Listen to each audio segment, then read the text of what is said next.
when you play the devil's game, you must abide by his rules. You know, brothers, we got to have a real conversation and not act like that we don't see that 3-ton elephant that's in the living room that we're passing by every single day, and it's been there for a long time. But we won't address it. You see, one thing I appreciate about women, they can have real conversations and not look at each other side-eye, looking at each other some kind of way, but just have real talk with one another.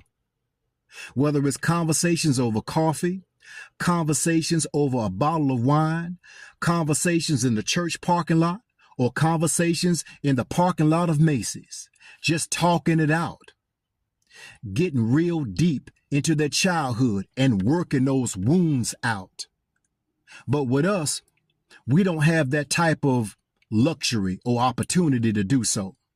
We don't have that perfect venue to be able to just really have real talk with each other without looking at each other like we're enemies, looking at each other like we're ops, looking at each other like we're soft or you weak.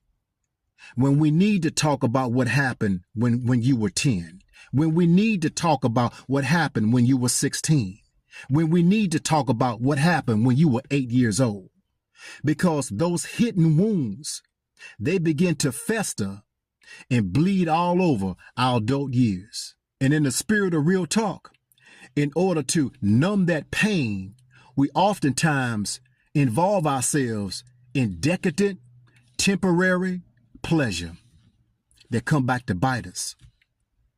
Pleasure that nobody know anything about. Pleasure that we got to creep, we got to duck, we got to dodge, we got to make happen. Pleasure that we want to shh. Nobody need to know that.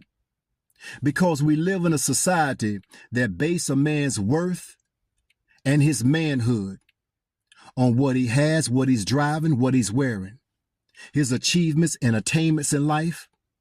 All of the externalities we look at and we gauge morality by what he has. Nah, man, it's an inside job. Man, character and integrity can't be bought, but it can damn sure be sold.